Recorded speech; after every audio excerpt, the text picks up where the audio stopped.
초등학교 3학년인 달봉이가 학교에서 시험을 보고 집에 돌아왔습니다. 달봉이를 본 엄마가 달봉이에게 보자마자 달봉아, 오늘 학교에서 시험 잘 봤니? 몇 점이나 맞은 것 같아? 이렇게 물었습니다.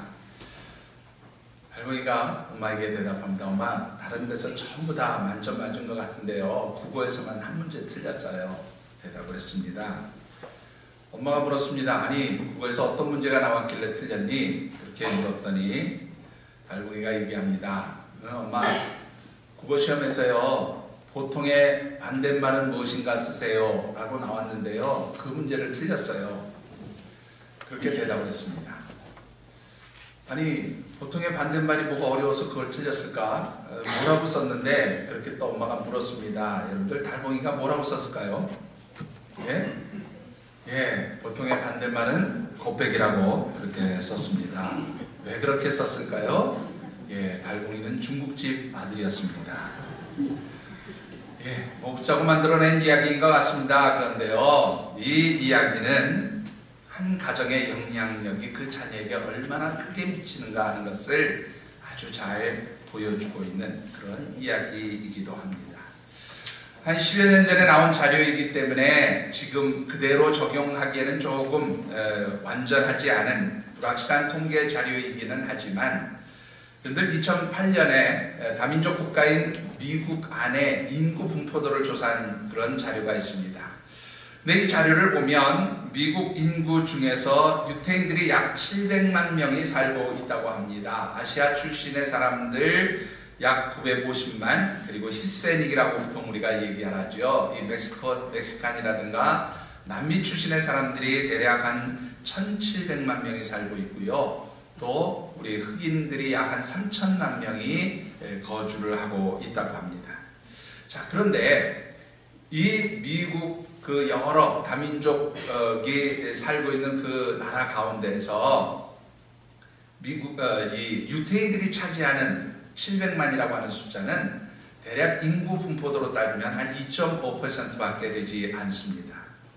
그럼에도 불구하고 이 2.5%의 그 유태인들이 미국의 모든 사회 전반에 있어서 아주 강한 영향력을 행사하면서 살고 있다는 것입니다. 정치, 경제, 사회, 문화, 교육, 금융, 그야말로 사회의 거의 대부분 모든 전반의 분야에 걸쳐서 영향력을 미치고 있는데, 예를 들어 보면 미국에서 노벨상을 수상한 사람들의 30%가 또 미국 내에 있는 아이비 리그 대학이죠. 흔히 말하는 세계적인 명문 대학이라고 하는 곳의 대학교 총장 및 교수가 40%, 그리고 미국 대도시에 밀집되어 있는 로펌, 보통 법무법인이라고 이야기하는 그 로펌에 종사하는 변호사의 50% 이상이 다 유태인들이라고 하는 것입니다. 그뿐만 아니라 미국의 대재벌 100개의 재벌을 이제 선정을 하면 그 중에 22명이 유태인이 대재벌에 속하고 있고요. 또 미국의 대기업 CEO들 중에서 17.5%가 바로 유태인 출신의 최고 경영자들을 가지고 있다라고 하는 것입니다.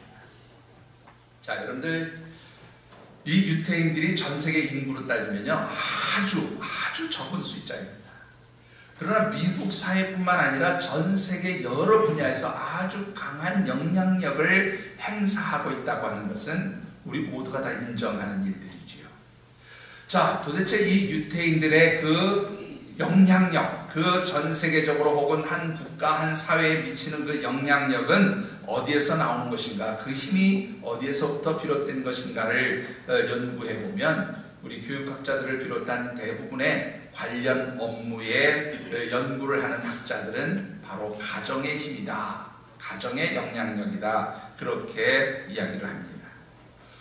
5월달 가정의 날을 맞이해서 사랑하는 우리 하늘샘 가족들의 가정이 바로 이런 유태인들의 가정처럼 우리 자녀들에게 선한 영향력을 미치고, 또 그 자녀들이 우리 사회와 우리 국가를 넘어서서 전 세계로 선한 영향력을 미치는 그러한 축복의 사람들, 축복의 통로가 되는 역사가 있게 되기를 주의 이름으로 축원합니다.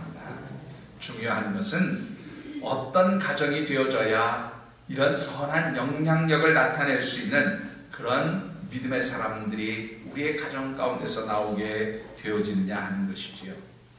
자, 그래서 이 2018년 5월 여러분들과 함께 묵상하는 말씀의 주제를 이렇게 정했습니다. 가정 하나님께서 세우신 축복의 센터입니다. 우리 같이 한번 우리 주제 말씀을 읽어보십시다. 가정 하나님께서 세우신 축복의 센터입니다. 한 번 더 해보실까요? 가정 하나님께서 세우신 축복의 센터입니다. 예, 하나님께서 우리의 가정을 이 땅에 세우시고 또 우리의 가정을 하나님의 자녀된 하나님께 속한 가정으로 그렇게 세워주신 것은 바로 우리의 가정들이 이 세상을 향한 축복의 통로, 복의 근원, 선한 영향력을 미치는 하나님의 그러한 가정들이 되어지도록 원하시며 세워주셨다고 하는 말씀을 드리고 싶습니다. 그리고 첫 번째로 어린이 주일인 오늘 우리의 자녀들이 이 세상 가운데서 선한 영향력을 나타내는 축복의 통로, 복의 근원이 되기 위해서는 하나님께서 인정하시는 축복의 센터에서 자라가야 함을 말씀드리고 싶습니다. 오늘 우리에게 주신 하나님의 말씀은 여러분이 잘 아시는 야곱이 그의 12 아들들을 향해서 유언을 남기면서 특별히 가장 사랑했던 요셉을 향해서 남긴 축복의 예언입니다. 오늘 이 말씀을 묵상하는 가운데 사랑하는 우리 하늘새 모든 가족들, 그리고 우리의 가정 가운데서 자라는 우리 자녀들이 축복의 센터에서 자랄 수 있도록 그렇게 양육하시는 영적이고 믿음이 있는 우리 부모님들이 되어지시기를, 또 우리 조부모님들이 되어지시기를 주의 이름으로 축원합니다. 자, 오늘 주신 말씀을 통해서 우리가 먼저 묵상해 보고 싶은 것은 우리의 자녀들이 참으로 하나님이 인정하시는 그러한 이 세상에서 참으로 복의 근원, 축복의 통로로 살아가기 위해서 가장 중요한 것이 무엇이냐 하는 것입니다. 그것은 바로 여러분들, 우리의 자녀들이 참으로 샘 곁에 심겨진 나무와 같은 그런 삶을 살아야 함을 말씀드리고 싶습니다. 본문 22절의 말씀을 우리 같이 한번 받들어 읽겠습니다.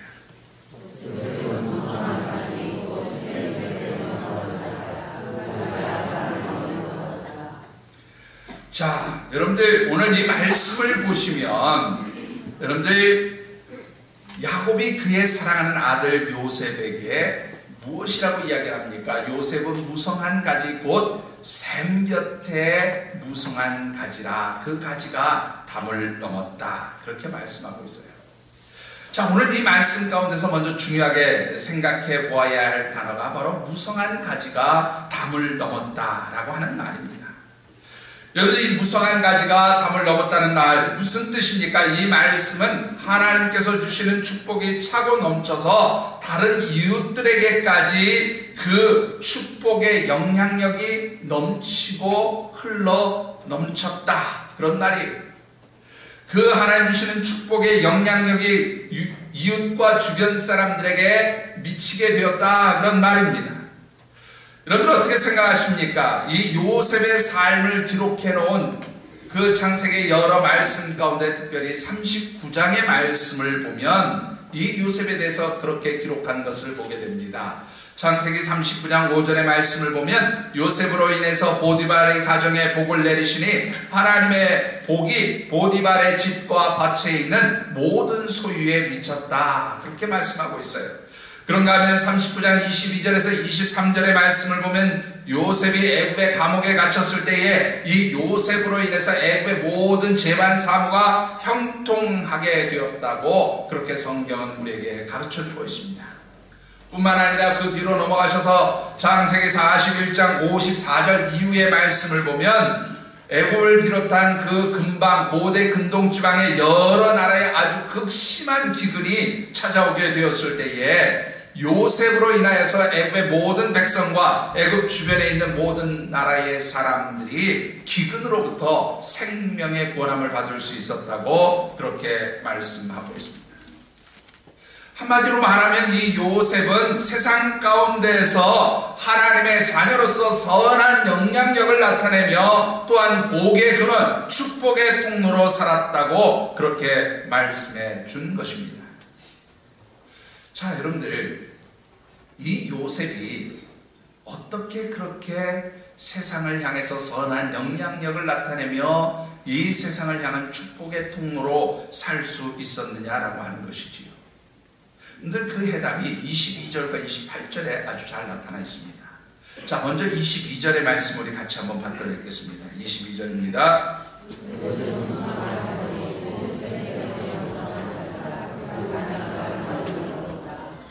자, 여러분들 여기에 보시면 이 요셉이 참으로 선한 영향력을 나타내는 그러한 무성한 가지, 하나님의 축복을 너무 풍성하게 받아서 그것을 흘러넘치게 할 수 있는 그러한 삶을 살 수 있었던 것은 그의 삶이 마치 샘 곁에 심겨진 무성한 가지와 같은 그런 나무와 같은 삶이었다는 겁니다. 자, 여러분들, 이 샘 곁에 심겨진 나무라고 하는 것은 특별히 물이 귀한 이 근동 지방에서 이 나무가 늘 수분을 공급받는다는 것을 의미해요. 어떠한 가뭄과 재해에도 영향을 받지 않고 열매를 맺을 수 있는 그런 조건을 갖추게 되는 것이다. 그런 의미가 있음을 보게 됩니다. 따라서 이 샘 곁에 심겨진 나무가 된다는 것은 그 자체가 바로 뭐가 되는가 하면 하나님의 축복을 받을 수 있는 그런 삶이 되었다. 그런 의미입니다. 더 나아가서 하나님의 풍성한 축복으로 인하여서 참으로 풍성한 열매를 맺을 수 있는 그런 조건을 갖추게 되었다. 그런 뜻이기도 합니다. 자, 그런데 이 샘 곁에 심겨진 나무처럼 산다는 것은 그렇다면 구체적으로 어떻게 사는 것을 의미하느냐 하는 것이지요. 여러분들, 이 샘 곁에 심겨진 나무처럼 산다는 것을 오늘 본문 26절에 이렇게 기록하고 있어요. 26절을 우리 같이 한번 받들어 읽겠습니다.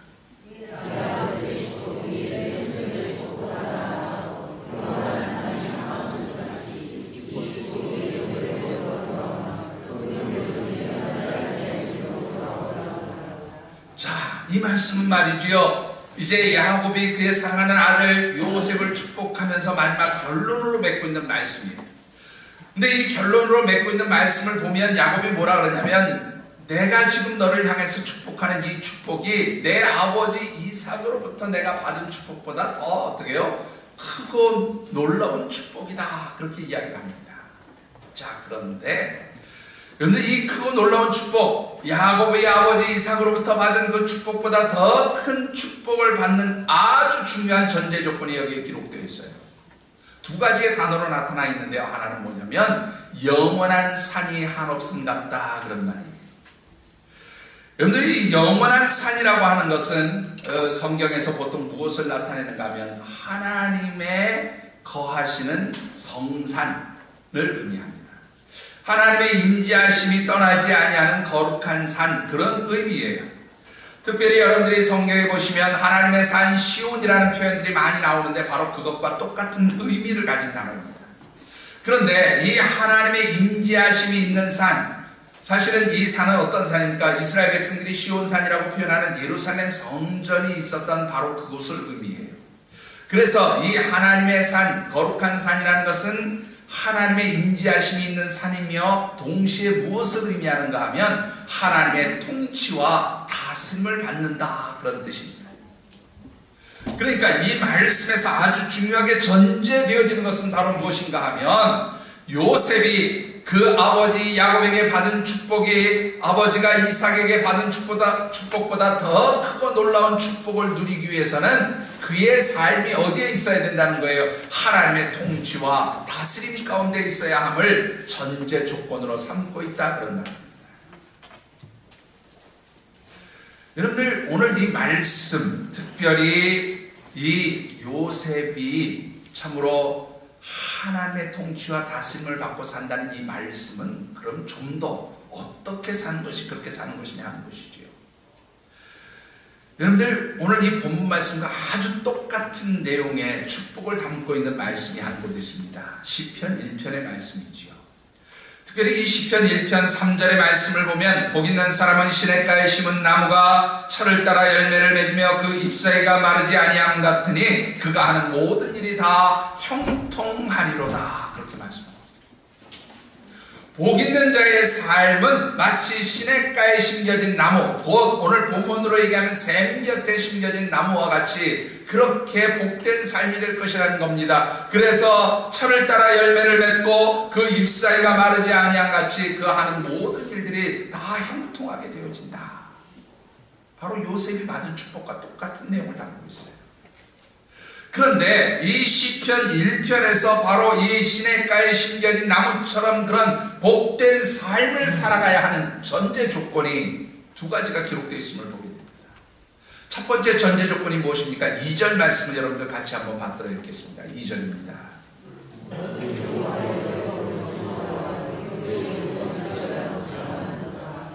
자, 시냇가에 심겨진 나무처럼 복된 삶을 살기 위해서는 무엇이 전제 조건입니까? 여호와의 율법을 즐거워하며 그 율법을 주야로 묵상하는 삶을 살아야 한다. 이것은 다른 말로 표현하면 하나님의 말씀과 명령과 규례와 법도를 지켜 행하며 그 말씀대로 살아가는 것, 그 말씀에 순종하며 살아가는 것이 즐거움이 되는 그런 삶을 의미합니다. 하나님의 명령과 규례와 법도를 행하며 지켜 행하며 그 말씀대로 살아가고 그 말씀에 순종하는 삶이 곧 오늘 본문으로 돌아와서 말씀을 드리면 하나님의 통치와 다스림을 받는 삶이다. 그렇게 말씀을 드릴 수가 있습니다. 여러분들의 자녀들이 이 세상 가운데서 선한 영향력을 나타내며 하나님의 축복을 받고 그 하나님 주시는 축복으로 이 세상을 향한 축복의 통로, 복의 근원이 되기를 원하신다면 먼저 우리의 자녀들이 하나님의 백성, 하나님의 자녀로 하나님의 말씀과 명령과 규례와 법도를 지켜 행하며 하나님의 통치와 다스림을 받는 그러한 삶이 되도록 여러분들의 자녀들을 양육하고 또한 가르쳐야 한다. 그런 말씀입니다. 우리의 자녀들이 이 세상 가운데서 참으로 하나님이 인정하시고 기뻐하시는 축복의 통로, 선한 영향력을 행사하는 그러한 복의 근원으로 살기 위한 두 번째 전제 조건이 무엇입니까? 오늘 본문 26절로 다시 돌아와 보시면 여기에 또 중요한 단어가 하나 나옵니다. 거기에 보시면 후반절에 보시면 이 축복이 요셉의 머리로 돌아오며 그 형제 중 뛰어난 자의 정수리로 돌아오리로다. 이 요셉의 머리와 뛰어난 자의 정수리는 같은 의미예요. 그러니까 요셉이 곧 뛰어난 자의 삶을 살았다 그런 뜻이거든요. 그런데 이 뛰어나다라는 말이요, 원문 성경에 보면 어떤 단어를 쓰고 있는가 하면 네지르라고 하는 단어를 씁니다. 네지르. 이 네지르라고 하는 말은 무슨 뜻인가 하면 구별되었다 그런 말입니다. 성별하였다 그런 말입니다. 여러분들 구약 성경에 구별된 삶을 사는 사람들을 가리켜서 뭐라고 얘기합니까? 나실인이라 그렇게 얘기합니다. 오늘 이 말씀이 바로 이 요셉이 하나님이 주시는 그 놀라운 축복들을 누리기 위해서는 꼭 지켜야 될 전제 조건 두 번째가 바로 뭐냐면 구별된 삶을 살아요. 이 세상에서 하나님의 백성으로서 세상 사람들과는 구별되어진 나신과 같이 그렇게 거룩하고 정결한 삶을 살 때에 바로 하나님 주시는 축복을 받게 되어질 것이다. 그렇게 가르쳐주고 있는 것입니다. 오늘 역시 마찬가지로 이 동일한 축복을 기록하고 있는 시편 1편으로 돌아가서 보시면 이 나실인의 삶을 살라는 것에 대해서 시편 1편 1절에는 이렇게 기록하고 있습니다. 우리 시편 1편 1절의 말씀을 같이 한번 받들어 읽겠습니다.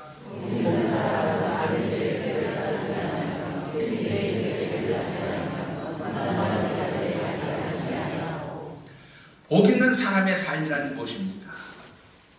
이 세상 사람들과는 다르게 악한 생각, 악한 계략을 꾸미지 않고 살아가는 삶이라는 거예요. 복 있는 자들의 삶이란 무엇입니까? 죄악의 길로 행하는 것이 아니라 하나님 기뻐하시는 의인의 길로 행하는 것입니다. 복 있는 자의 삶이란 무엇입니까? 오만하고 교만한 자의 자리가 아니라 하나님 앞에 겸손하게 하나님을 인정하면서 하나님 통치와 다스림 앞에 무릎 꿇는 겸손한 자의 삶이 바로 이 세상 사람들 구별된 나실인의 삶의 모습이다. 그렇게 이야기합니다.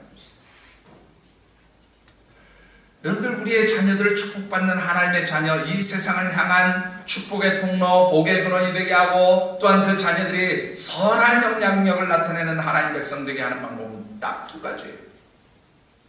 하나님의 통치와 다스림을 받는 자녀들, 곧 하나님의 말씀과 명령과 그 규례와 법도대로 행하며 말씀에 순종하는 삶을 살게 하는 것입니다. 그렇게 되면 사실은 자동적으로 뭐예요? 그들의 삶이 나시린으로 구별되어진 이 세상과는 차별화된 삶을 살 수 있게 되어진다 그런 말입니다. 그게 바로 우리의 자녀들을 복받는 삶이 되게 하는 그러한 양육의 방법이다 하는 것이지요. 여러분들 20세기에 있어서 가장 최악의 범죄자라고 그렇게 손꼽는 세 인물이 있습니다. 여러분들은 누구를 손꼽으시겠습니까? 하나만 딱 들어보시면. 예? 예, 우리 김현숙 집사님 1등으로 히틀러 맞습니다. 히틀러. 두 번째는 누구입니까? 두 번째, 세 번째는 뭐 별 차이가 없는데 두 번째는 누구를 보통 손꼽는가 하면 스탈린을 꼽습니다. 소련에서 공산혁명을 주도하고 공산주의를 열어갔던 그 스탈린을 두 번째 악인으로, 범죄자로 꼽습니다. 세 번째는 누구일까요? 여러분들 누구일 것 같습니까? 예? 이 동남아시아 캄보디아의 공산혁명을 일으켰던 폴포트가 바로 세 번째 악인. 뭐 히틀러에 대해서는 여러분들이 너무나 잘 아시지만 600만의 유태인을 학살했던 그런 전쟁 범죄자였습니다. 스탈린은요, 기록을 보니까 그가 이 소련에서 권력을 잡고 있던 기간 내내 거의 수많은 사람들을 숙청했지만 특별히 대숙청 기간이라고 했던 1937년과 38년 2년에 걸쳐서 얼마의 사람들을 죽였는가 하면 60만 명의 사람들을 살해했어요. 그런가 하면 이 캄보디아에서 정권을 잡은 폴포트는요 3년 7개월 동안 그 권력을 잡고 살아가는 동안에 몇 명의 사람을 죽였냐면 무려 200만을 숙청했습니다. 여러분들 한 사람만 죽여도 참 무서운 일 아니겠어요? 200만, 60만, 600만 이렇게 엄청난 죄악을 저질렀다고 말이에요. 그런데 여러분 참 아이러니한 것은 이들이 다 뭐냐면 그 자신이 속한 그 종교의 성직자들이 되려고 했던 사람들이라는 거죠. 여러분 히틀러 같은 경우에는 어린 시절 그의 꿈이 목사가 되는 것이었어요. 그래서 항상 집에서 의자를 갖다 놓고 그 의자에 올라가서 목사님처럼 설교하는 연습을 했던 그런 사람이었습니다. 스탈린의 그 생애를 살펴보면 그는 신학교에 다녔던 그런 기록을 가지고 있는 사람입니다. 사제가 되기 위해서. 엄마가 그가 정말로 성직자가 되기를 간절히 바랬기 때문에 사제가 되기 위해서 신학교에 재학을 했던 기록을 가지고 있어요. 그런데 그가 이 신학교에 재학하면서 공산주의 사상에 빠져들게 되고 결국 그는 그 신학교를 나와서 공산주의자가 되었던 것을 봅니다. 뭐 기독교인은 아니었지만 폴포트 같은 경우에는요 그 나라의 그 종교를 할 수 있는 불교의 승려로서 6년 동안 생활을 했다고. 그리고 그 6년 가운데서 6년의 수도 생활을 하면서 그 중에 2년 동안은 승려로서 살았다. 그렇게 기록을 하고 있습니다. 그런데 이들이 적어도 성직자의 길을 걷겠다고 이야기할 때만 해도 그들의 삶은 참으로 순수했어요. 그들의 삶은 참으로 아름다웠습니다. 그들의 삶은 선한 삶의 모습을 보였어요. 그런데 그들이 나중에 어떠한 삶의 자리에 섰느냐의 그 결과가 여러분들 악인의 길을 걷게 했다고 말입니다. 사랑하는 성도 여러분, 오늘 사랑하는 우리의 자녀들이 참으로 하나님께서 인정하시는 축복의 통로, 복의 근원으로서 이 세상 가운데서 선한 영향력을 나타내는 그러한 사람들로 살아가기를 원하십니까? 그렇다면 먼저 우리 자녀들의 삶의 자리가 어떤 곳에 심겨진 삶의 자리인지 그것을 먼저 살펴보시게 되기를 주의 이름으로 축원합니다. 여러분들, 우리 자녀들의 삶의 기초가 물질에 심겨진 자녀라면, 여러분들이 그토록 귀하고 소중하게 생각하는 세상의 학문에 여러분들의 자녀들의 삶의 자리, 그 뿌리가 내려진 것이라면, 이 세상 사람들이 그토록 원하는 그야말로 세상적인 명예 혹은 세상적인 지위, 세상적인 권력을 추구하는 그러한 삶의 자리에 뿌리를 내리고 있다면 그 삶은 결코 하나님 인정하시는 삶이 되지 아니한다. 그런 말. 오늘 우리의 자녀들이 참으로 하나님의 인정하심을 받고 또한 그 하나님 인정 가운데 하나님 주시는 축복, 곧 하나님 그 말씀을 순종하며 살아가는 가운데 하나님의 통치와 다스림을 받고 또한 그래서 거룩한 정결한 삶을 사는 그런 자녀들이 되어질 때에, 그런 삶의 자리에 그들의 삶의 뿌리, 인생의 뿌리가 내려질 때에 바로 우리의 자녀들이 하나님 축복하시는 아름다운 믿음의 사람들로 그렇게 성장해 갈 수 있게 되어진 줄 믿습니다. 사랑하는 성도 여러분, 오늘 여러분들에게 이런 영적 지혜가 있게 되기를 바랍니다. 우리의 자녀들이 참으로 하나님 말씀 안에서 순종하며 하나님 통치와 다스림을 받고 하나님의 백성으로서 이 세상 가운데서 거룩한 영향력 또한 복의 근원, 축복의 통로로 살아가는 그러한 역사가 있게 되기를 다시 한번 주의 이름으로 축원합니다. 우리의 자녀들이 하나님의 통치와 다스림을 받으며 살아가는 가운데 세상 사람들과 구별되어진 나시린의 삶을 살아갈 때에 하나님 주시는 축복이 무엇입니까? 여러분들 오늘 본문 24절과 25절의 말씀을 우리 같이 한번 받들어 읽겠습니다. 24절 먼저 말씀을 묵상합니다.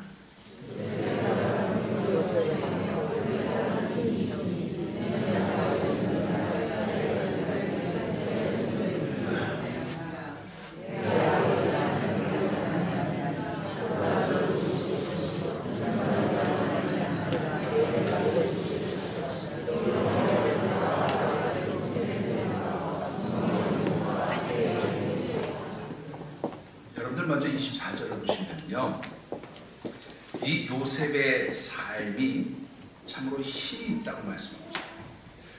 근데 이 힘이 어디에서 나오는가 하면 야곱의 전능자 이스라엘의 반석인 목자의 손을 힘입었다, 그렇게 기록하고 있습니다. 이게 무슨 말인가 하면 우리의 자녀들이 하나님의 말씀과 명령과 규례와 법도에 순종하며 그 말씀대로 살아가고 하나님의 통치와 다스림 가운데 있을 때에, 그래서 이 세상에서 하나님의 백성으로서 나시린과 같이 그렇게 구별된 삶을 살 때에 하나님께서 그들의 삶 가운데 목자로 임재해 주신다, 그런 뜻이에요. 그런데 이 하나님이 우리의 자녀들의 삶에 목자로 임재해 주시는데 그 하나님의 모습이 어떤 모습인가 하면 전능자이신 하나님이에요. 원문 성경에 보면 뭐라고 되어 있는가 하면 엘샤다이 그렇게 되어 있어요. 따라 한번 해보세요. 엘샤다이. 엘샤다이. 굉장히 유명한 중요한 단어. 이 엘샤다이라는 말은 뭐냐면 불가능한 것이 없으신 하나님, 그런 뜻이에요. 모든 것을 가능하게 하시는 하나님, 그게 바로 전능하신 하나님이에요. 그런데 참으로 이 엘샤다이라고 하는 것이 그 불가능한 것이 없는 모든 것을 가능케 하시는 그 하나님은 누구하고 비유된 단어인가 하면 이게 어머니하고 비유된 단어.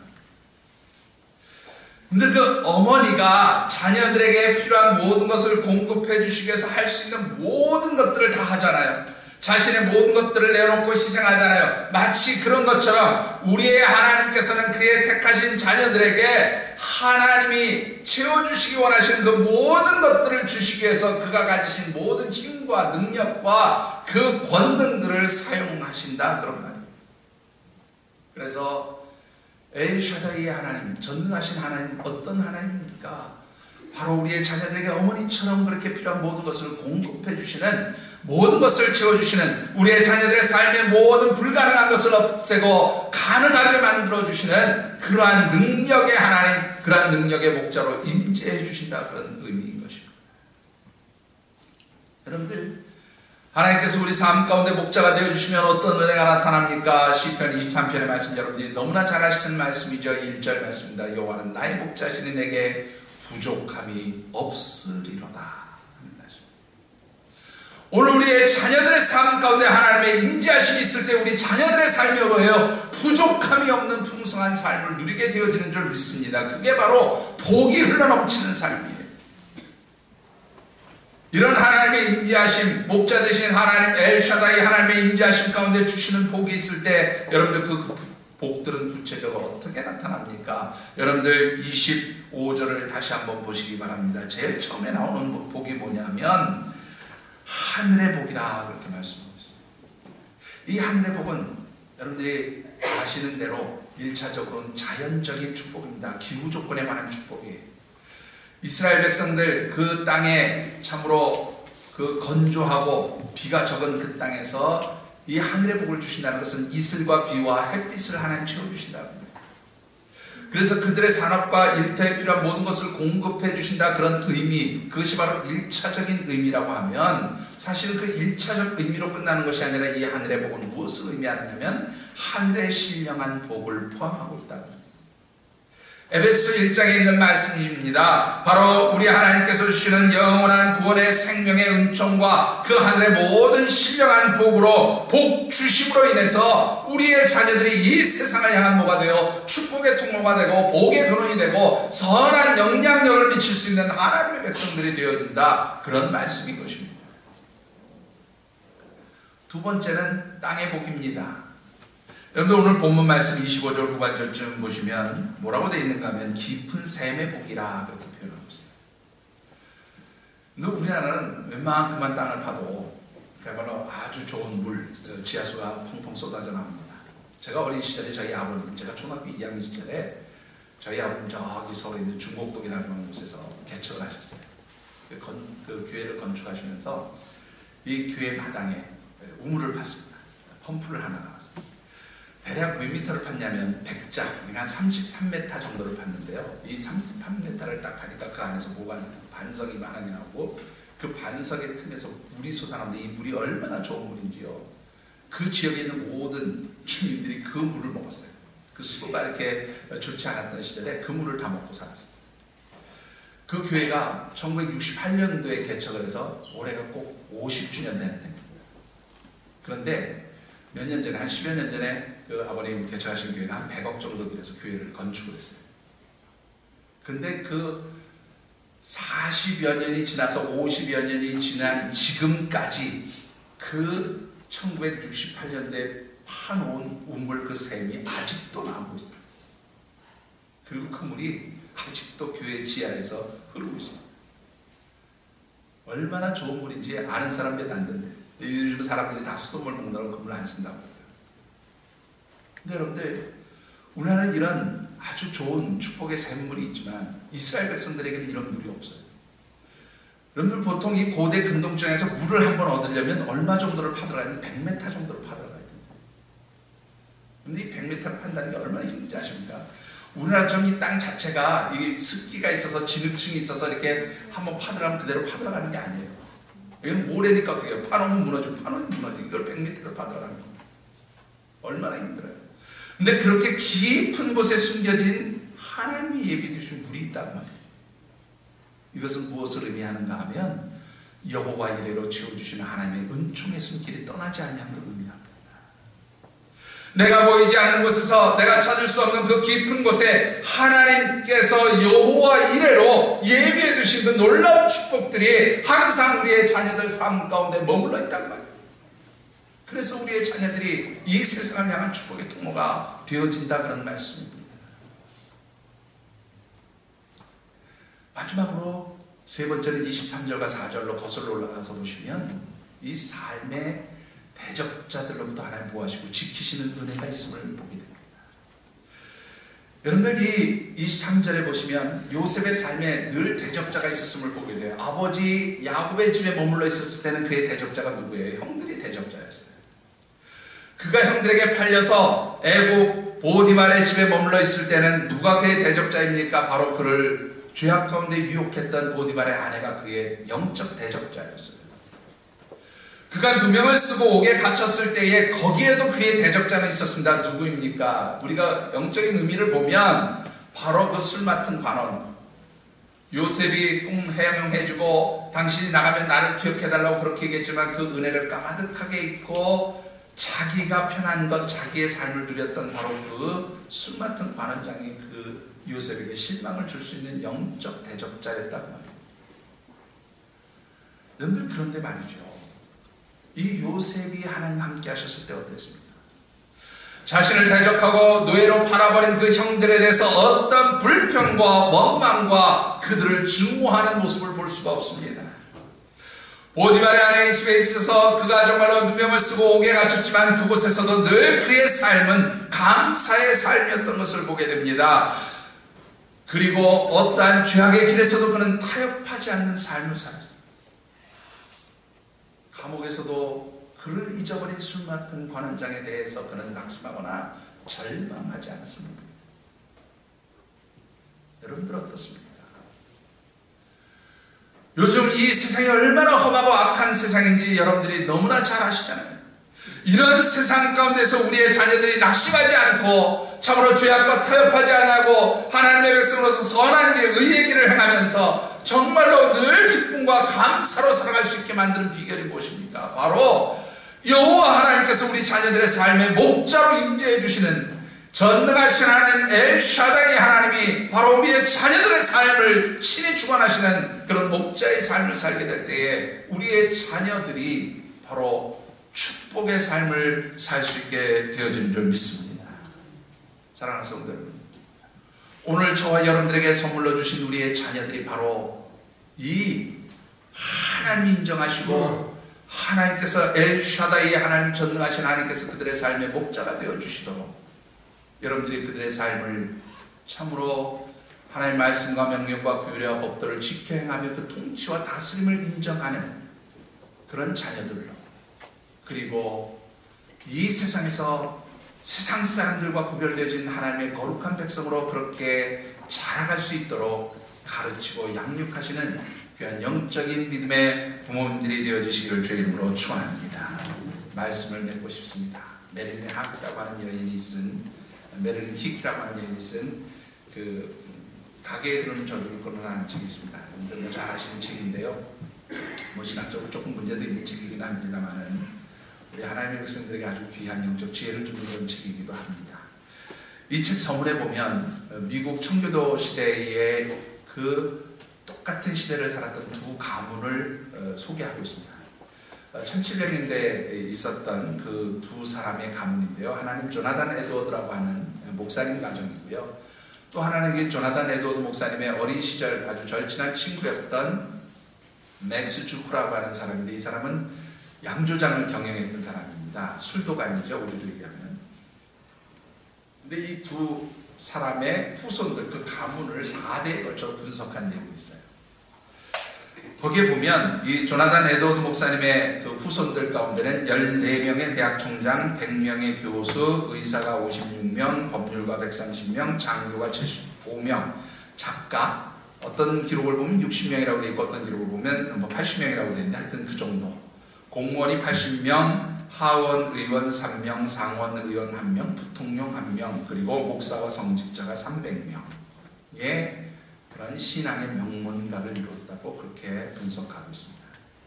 그런데 양조장 술도가니를 경영하던 그 맥스 주크는 결국 그의 삶이 알코올 중독자로 끝났고 신앙과는 멀리 있는 그런 삶을 살았는데요. 그들의 후손이 한 1300명 정도 4대에 걸쳐서 태어났다고 합니다. 어린 시절 태어나자마자 사망한 숫자가 309명, 직업적 거지라는 표현을 쓰면 맨날 구걸하면서 살았던 사람들이 310명, 그리고 그 삶 자체가 방탕한 삶을 살았던 그런 사람들이 440명, 몸을 팔아서 생계를 유지했던 그 여성이 190명, 범죄자 190명, 알코올 중독자 100명, 그리고 살인자가 70명, 그렇게 살았다는 겁니다. 여러분들은 어떤 가문의 삶이 여러분들의 후손들에게, 여러분들의 자녀들에게 이어지기를 원하십니까? 여러분들의 자녀들이 정말로 이 세상 가운데 선한 영향력을 행사하고 하나님 주신 축복으로 이 세상을 향한 축복의 통로, 복의 근원이 되기를 원하신다면 우리의 자녀들에게 하나님 말씀과 명령과 규례와 법도를 지켜 행하며 그 말씀에 순종하면서 하나님 통치와 다스림을 받고 또한 이 세상 가운데서 세상 사람들과 구별되어진 나신으로 살아가는 그러한 자녀들로 양육하는 믿음의 부모님들이 되어주시기를 주의 이름으로 축원합니다. 그리할 때에 참으로 우리의 자녀들이 그런 놀라운 은혜와 축복 누리게 됩니다. 이 아름다운 역사가 저와 여러분들 우리 자녀들 가운데 나타나게 되기를 다시 한번 주님